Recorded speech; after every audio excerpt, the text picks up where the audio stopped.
It seems like everybody these days has a home recording studio, and for good reason. They're an awesome tool to help you improve your playing, collaborate with other musicians, and they can even be a source of income. I actually wasn't going to make a video about my home studio, but I've been asked by enough people that I hope this will help to answer a few questions. Now, I don't want to claim that I'm doing it right or that I'm doing it the best way, but I am doing it in a way that works for me. So if you have any questions, please drop them in the comments, or if you notice things about my process or my gear that I could improve, I'd love to hear those comments too. I assume that if you're here watching this video, you're a musician or a drummer and you're trying to get better, and that makes us friends because I'm trying to get better too. So as we walk through my gear and my process, I'll try to tell you as much information as I can about it, and of course we're going to get down to cost and see what kind of an investment I've made in my studio. I'm sure you've heard the old joke, but it goes something like this. If you get your kids interested in music, they'll never have money for drugs. Yep, that's about right. So let's get into it. Okay, let's talk about the elephant in the room. Before we get into the gear that I do have, I want to talk about the gear that I don't have. And in my room, that is acoustic treatment. I'm sitting in a relatively new room, and I have not taken the time yet or spent the money to put up acoustic treatment, but that is very first on my list of things I'm going to buy next. So feel free to mention it in the comments, but I am aware and I'm going to work on it. In general, recording any sound in a square box that has a hard ceiling, hard floors, and hard walls is a really bad idea. We're not going to get too deep into the science of that here, but I will say that I do have rugs on the floor, and I've tried to position things in my room to get the best possible sound without acoustic treatment on the walls or the ceilings. So for the rest of this video, we'll be talking about gear, and this will include the actual physical hardware that you need, as well as the digital gear that you need. And again, there's a lot to know about how to record and how to mix and how to set up the signal flow and all those things. We really won't be talking about that in this video, but there are some great places you can go to get help. The first thing that you need, and this is the only thing that I would say you absolutely have to have, is a computer. I'm using a 2020 Apple MacBook Pro, and this is actually pre what they call Apple Silicone, so it was an Intel chip, not Apple chips, but it's been working great for me for the last 4 years. It's pretty much a standard machine, except that I upgraded the RAM and the storage space. And actually, even as I say that you need to have a computer, that's not entirely true. If you have any sort of digital device, a smartphone, tablet, anything like that, and you've got some way to capture the sound, you can make recordings on absolutely anything. Even if it's just flip on the video camera or flip on your voice recorder, you can start making recordings right now today. But for most of us, a laptop or computer is probably the easiest and best way to go. And for my setup, as you can see, I decided to get a pair of matching computer screens that help to extend my desktop so I can better see what I'm doing and put more up at once. And one other thing that I have is a docking station that allows me to connect not only both of those monitors, but other things like a printer or a wireless mouse. The next thing that's going to make your recording studio work is what's called a DAW, or D-A-W. It stands for Digital Audio Workstation. Probably the most famous of these is called Pro Tools. That's what I use. But there are also many other really great options. Things like Logic Pro that comes from Apple. There's Ableton Live, FL Studio, and many others that you can pay for. Usually they come with a monthly or yearly subscription fee, although there are still a few out there that you can pay a one-time charge. There are also a few good options that are absolutely free. The one that I see a lot of people using is called Audacity, and it's just a free download. If you are using Apple products like an iPhone or an iPad, or a MacBook Pro like I'm using, you'll have access to GarageBand for free as well. There's definitely a learning curve with a digital audio workstation, but it's getting better all the time. Not only are they making them more and more intuitive, there is a ton of good help online for free, especially on YouTube. One of my favorite YouTube channels for this purpose is called Music Tech Help Guy, and I've been watching his videos as recently as this week working on my project, so I'll put a link to his channel in the description. Next up is your audio interface. The audio interface you can think of as a translator. It's going to translate information from your microphones into something that can be understood by your computer, and then it's going to translate information from your computer into something that can be understood by your monitor speakers or your headphones. One of the biggest differences between audio interfaces is just simply how many microphones you can plug into it. That's called a preamp. If it has a preamp, that means you can physically plug a microphone cable into that preamp, and have it transmit the sound to your computer. When I was first getting into recording, I was super intimidated when I looked at these interfaces because there were so many buttons and knobs and sliders, but really what it is it's just a few of those things multiplied by however many channels are on that audio interface. So when talking about inputs or preamps, one thing to know is that the preamp is one of the key places in your setup where your sound can really be affected. And so I do recommend, if you have the budget, to get the best preamps that you can. So for me, because I'm a drummer, when I got my first interface, I chose to get an interface that had 8 inputs. And what I chose is a Focusrite 8 Pre X. Focusrite, like a lot of companies, has different lines of product, from the entry-level, least expensive stuff all the way up to their heavy-duty professional commercial grade products. The series that I bought is called Claret, and that's essentially what they call a prosumer line. It's got professional features and functionality at a consumer price. And for me, it was perfect, and I think it's perfect for most people's home studios. Okay, really quickly, I just want to say I'm dropping a lot of product names and YouTube channels and things like that in the video today, but none of this is sponsored. I don't even have affiliate links. I'm just talking about the gear because it's what I have and it's what I like. Okay, moving on. I started recording drums in my home just a few days before the COVID outbreak and lockdown of 2020.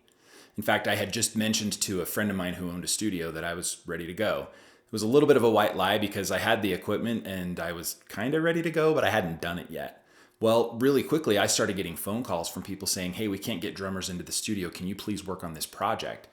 And so I did, and I learned really fast, and I also very quickly outgrew my 8 channels, and so I needed to add 8 more channels. So in Focusrite's Claret series, there's a product called an OctoPre, and it's essentially just 8 more preamps, 8 more physical inputs that you can link up with the interface that you already have. So I was able to find one of those, connected it, and now I can record up to 16 microphones at one time. A standard project for me if I'm playing drums right now is anywhere between 10 and 12 inputs depending on the size of my kit and what the producer is looking for. So that brings us to microphones, and I will be the first to admit that my collection of microphones is very random because they all came to me kind of through different ways over the years. For a long time, I played in a band that was doing a ton of small to medium shows. I mean, really rapid succession. I mean, we sometimes would have 8 shows in one week. And we were running our own sound. So we had a PA, all the gear, and a ton of microphones. At some point in building that setup, I had picked up a used set of Shure drum microphones, and that comes with a Beta 52 that you use on kick drum, and then 3 SM57s, which are good for drum use. You can also use them on guitar amps. They're kind of a close range instrument mic. Also around that time, I walked into a Guitar Center and they were having a scratch and dent sale on microphones. And so I picked up a couple of Oktava MK1201s for stupid cheap, almost embarrassingly cheap. So when I left that band and we kind of changed directions, I ended up with all those microphones as well as a Shure Beta 57A. So I essentially had a complete set of drum microphones for not really a lot of money. So then when I started getting serious about my recording studio, I bought one AKG C214 microphone. It's a condenser microphone. And I also found a set of blue Bottle Rocket Stage 1 microphones. Those things were an absolute game changer. Of all the gear I've ever bought, those upgraded the quality of my sound and my recordings probably more than anything else. It was immediately 100% better. Can we take just a second and mourn the loss of the blue microphone brand? Curse you, Logitech! So that brings us to my latest microphone purchase, which is a pair of Audix D4 drum mics. Now, the D4s are intended for lower drums like floor toms or maybe small kicks or even bass amplifiers. But I've found that I really like using them on my rack toms. They just have this nice fatness and a full sounding tone that make the toms sound really, really good. So I don't have enough of them for all my toms, so I'm still using an SM57 here and there, but those D4s, game changer. I can't wait to get a few more of them. So here's how the mics look on my kit at the moment. Keep in mind that I am always changing things around or experimenting depending on what sound I'm trying to get or how many mics I need to use, or again, whatever the project calls for. I'm using the Beta 52A on the kick drum. On the snare drum, I have the Beta 57 on top and an SM57 on the bottom. On both rack toms, I'm using the Audix D4s. And right now on the floor tom, I'm using an SM57. On my hi-hats, I'm using the AKG C214 with the 20 dB pad on. For my overheads, the blue Bottle Rocket Stage 1s. For the room, I'm using an Oktava 1201. And for my talkback or producer mic, I'm using an SM57. So again, over the course of my career, I've collected and inherited gear either for free or for really, really cheap. At one point, my wife and I were running a teaching studio, and one of our drum teachers had to leave town. He had to move out of the state suddenly, and he left his gear. In fact, he said, as a gift, I give you my monitors. And they ended up being the monitors that I'm still using today. They're awesome and pretty much bulletproof. So if you're watching this, Chris, thanks again. So that pair of monitors is a Behringer Truth Series B2031 8-inch pair of monitors. Now, I know these aren't the best monitors in the world. In fact, for not very much money, you could buy something that's a lot better. But for my purposes, they've worked really great. They have plenty of volume for my space. They're fairly transparent in terms of the sound, and I've found that the mixes on these monitors have translated really well to the other places where I'm listening to music, such as the car, my headphones, AirPods, things like that. They're also pretty versatile in terms of being able to adjust to your room. There are a lot of controls on these speakers that help adjust to the frequencies that your room needs to have a clean and clear mix. I essentially use just 2 pairs of headphones. When I'm tracking drums, I use a Direct Sound EX29 isolation headphone. Again, it's got an adequate speaker and quite a bit of isolation so that you can't hear in my microphones what I'm listening to in my headphones. And then the other pair that I use is the Sennheiser HD206. And these are really inexpensive headphones. I mostly use them for monitoring when I can't use my speakers. And I know neither one of these sets of headphones is super high end, but they do the job. I really like them. One annoying thing about headphones in my studio is since the headphone outs come off the front of my interface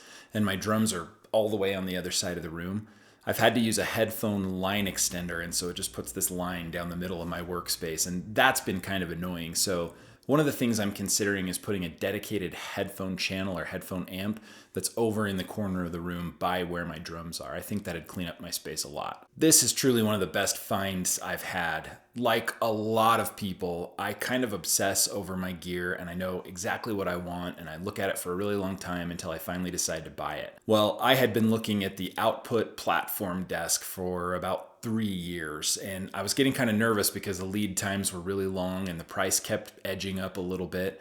And then I found an online ad for a guy about 3 hours from where I live that was shutting down his studio and moving out of the country. So I got in the car, got in the truck.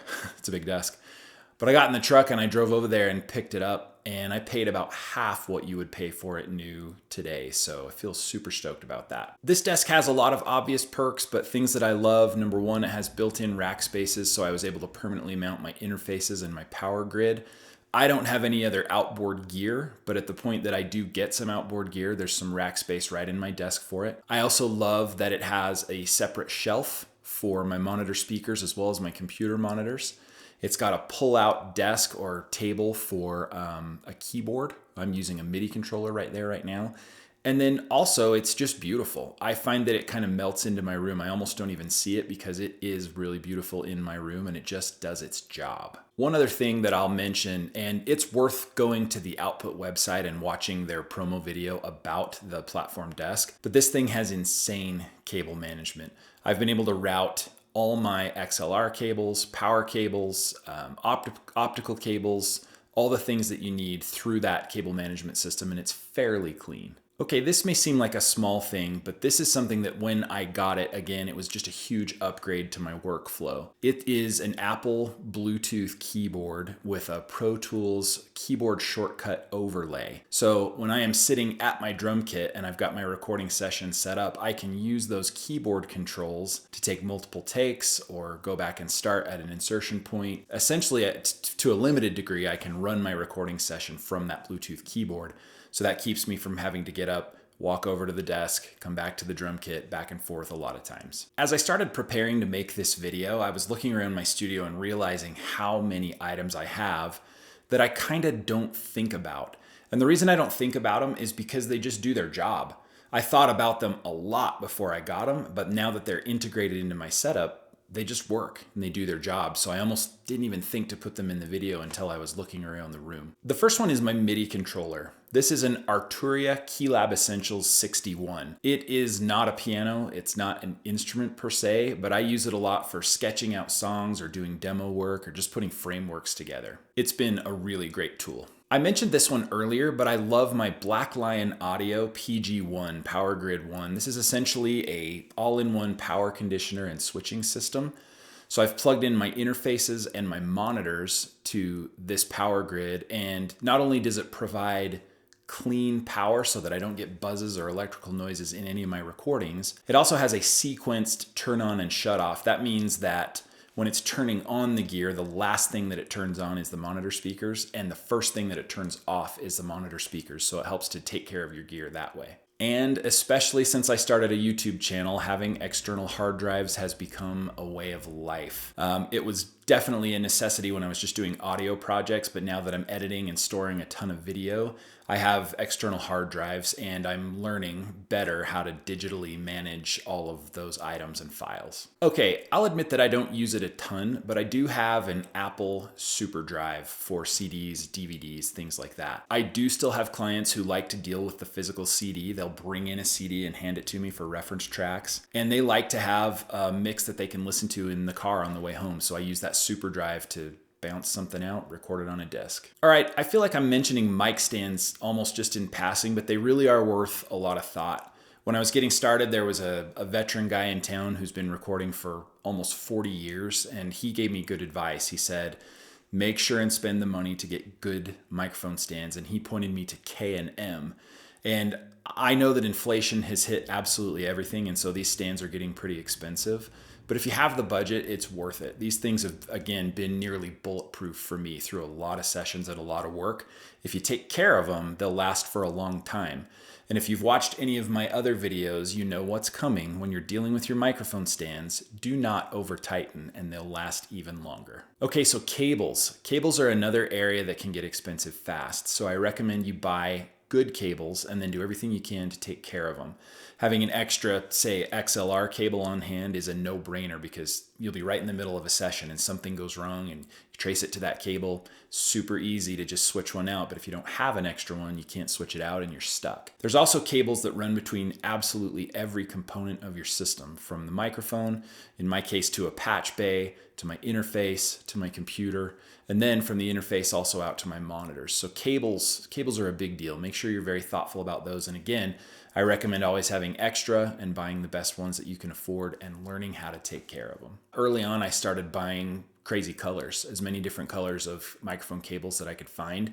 Because sometimes when you do have a bad cable or you do have a weird signal flow issue, it's a lot easier to go out and look for the bright orange cable than to say, okay, which one is it? I also have what's called a Patchbay. So before I had my output desk, I had a plastic folding table was my studio table, and I just had my interfaces sitting on the table, and so it was really easy to get to the inputs, which are on the back of those interfaces. But once I moved to this desk and I permanently mounted the interfaces into the rack mounts, it became a lot harder to get back there, and so I found a freestanding rack mount, has a couple of drawers in it, and I put a Patchbay in there, and this Patchbay is literally just a pass-through. So you plug the cable in the front of the Patchbay, and then from the back of the Patchbay, I've got two 8-line snakes that run from the back of that Patchbay into my interfaces. So they're permanently there. So it's just exactly like plugging those microphones into the back of my interface. So my Patchbay is ART brand, ART 16-channel XLR Patchbay. I had considered taking the snakes and just running them out into the room, but I found that having the Patchbay keeps my room a little cleaner with just a little bit less work. And if I don't have a drum kit set up and mic'd, it leaves the space wide open, which I really like. Okay, and I mentioned that I had just a small rack mount unit with some drawers in it. I really like having that in my studio. It is convenient to have those drawers. They're essentially my mic locker where I store my mics when they're not being used. And I also have this old Rubbermaid storage unit that used to hang out in my garage, but now it houses all my XLR cables, my power cables, and then random cables and adapters that I just don't use very often, but I need to know where they are when I do need them. So when you're considering getting gear for your studio, I think the biggest thing is just workflow and I guess what I would call order of operations. You know, how do you like to put a session together? How do you like to physically manage things, make things work for you? It doesn't have to look like my studio or anybody else's studio to be awesome. Okay, what else didn't I mention? I think I covered everything. Oh, one more thing.